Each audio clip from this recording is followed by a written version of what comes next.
Hi, welcome to our channel. తెలంగాణలో ఇప్పుడు IAS officer versus మాజీ ఐఏఎస్ ఆఫీసరా అనే చర్చ జరుగుతుంది. మనందరికీ తెలిసింది, కాంగ్రెస్ ప్రభుత్వం మెజార్టీతో గెలవడం, రేవంత్ రెడ్డి గారు ముఖ్యమంత్రి అవడంతో సాధారణంగా పరిపాలనా విభాగాల హెచ్ఓడీలు, కమిషనర్లు, మేనేజింగ్ డైరెక్టర్లు ఇట్లా అందరూ కూడా పెద్ద పోస్టులు అంతా కూడా కీలక పోస్టులు ఉన్నటువంటి ఐఏఎస్, ఐపీఎస్ ఆఫీసర్లు, ఇతరత్ర ఆఫీసర్లంతా కూడా మర్యాదపూర్వకంగా సీఎంని కలవడం, విష్ చేయడం ఇవన్నీ కూడా మనం తరచూ చూస్తున్నది. అయితే రేవంత్ రెడ్డి గారు ముఖ్యమంత్రి అయిన తర్వాత స్మితా సబర్వాల్ ఐఏఎస్ ఆఫీసర్ ఆమె వెళ్ళి వ్యక్తిగతంగా కలిసి విష్ చేయడం కానీ లేదా కనీసం మీట్ అవ్వడం కానీ జరగలేదని, ఆమెకి రేవంత్ రెడ్డి కలవడానికి ఇష్టపడతలేదని చెప్పి కూడా మనం వార్తలు చదువుతా ఉన్నాం, తెలుస్తుంది. అయితే ఈ స్మితా సబర్వాల్ తెలంగాణ కేడర్లో ఉండడానికి ఇష్టపడతలేదు. ఆమె కేసీఆర్ ఆంతరంగికంగా చాలా వ్యవహారాలలో వ్యక్తిగత కార్యదర్శిగా చాలా సేవలు అందించింది. అయితే సలహాదారుడుగా నీటిపారుదల శాఖలో ఆమె డ్యూటీ చేస్తూ కేసీఆర్ యొక్కటువంటి మన్నలు పొందినటువంటి అధికారి ఆమె రేవంత్ రెడ్డిని ముఖ్యమంత్రిగా చూడడానికి ఇష్టపడతలేదు. రకరకాల వాదనలు వినిపిస్తూనే ఉన్నాయి. అందుకనే తెలంగాణ కేడర్ నుంచి ఆమె ఐఏఎస్కు కేడర్లో జాతీయ స్థాయిలో నేషనల్ కేడర్లకు వెళ్ళాలని ప్రయత్నం చేస్తున్నట్టు ఒక వార్త చదువుతున్నాం. ఈలోపు ఇంకొక మాజీ ఐఏఎస్ ఆఫీసర్ ఆయన ఆకునూరి మురళి గారు మనకు తెలుసు.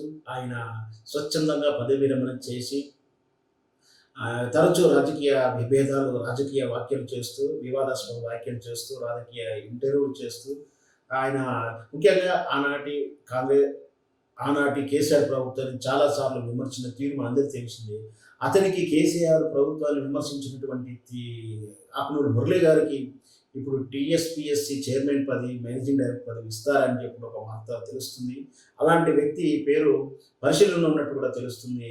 అయితే అతను ఈ స్మితా సబర్వాల్ మీద వివాదాస్పదమైనటువంటి వ్యాఖ్యలు చేశారు. ఈ ఐఏఎస్ ఆఫీసర్లో ఫ్లైట్లలో తిరిగేటువంటి ఏకైక ఐఏఎస్ ఆఫీసరు ఆ ముఖతే అంటూ ఆయన ట్వీట్ చేయడం అనేది ఏదైతుందో అది నిజంగా కూడా వాళ్ళ సాటి ఐఏఎస్ ఆఫీసర్లకు అవమానించినట్టుగా చెప్పవచ్చు.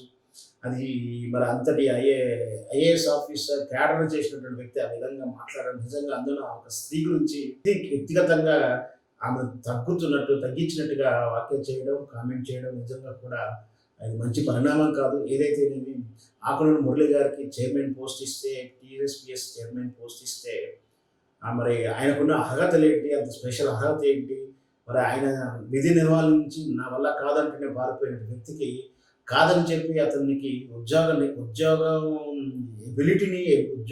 చేయలేనని చెప్పి వెళ్ళినటువంటి ఆకునూరి మురళి గారికి ఉద్యోగ నియామకాలైనటువంటి విధి విధానాలు నిర్ణయించగలిగినటువంటి మౌన్నతమైన పోస్టులో పెట్టడం ఎంతవరకు సబబు అని కూడా ఈ ప్రజలు అడుగుతున్నారు. మరి ఆకునూరి మురళికి ఇచ్చినా ఎవరికి ఇచ్చినా గత కాలంలో జరిగినటువంటి పరీక్షల లోపాలను, పేపర్ లీకేజీలను, వైరవులను అన్నింటినీ అరికట్టగలిగి సిస్టమేటిక్గా, పారదర్శకంగా ఇవ్వగలిగినటువంటి వ్యక్తికి ఆ పోస్ట్ ఇచ్చి రాజకీయాలకు అతీతంగా, ముఖ్యంగా కులాలకు అతీతంగా పోస్ట్ ఇస్తే వ్యక్తి భజన, వ్యక్తి పూజ చేసే వాళ్ళకు దూరంగా పెడితే నిజంగా కూడా నిరుద్యోగులకు, యువతకు న్యాయం చేకూర్చడం అవుతుంది. కానీ వ్యక్తిగత అక్కస్తో ఇలా కామెంట్లు చేసే వారికి, ఇలా రాజకీయ నేపథ్యం ఉన్న వారికి అలాంటి పోస్టులు ఇస్తే నిజంగా కూడా యువతకు న్యాయం జరుగుతుందా లేదా మరి ఆలోచించుకోవాల్సిందిగా ఉంటుంది.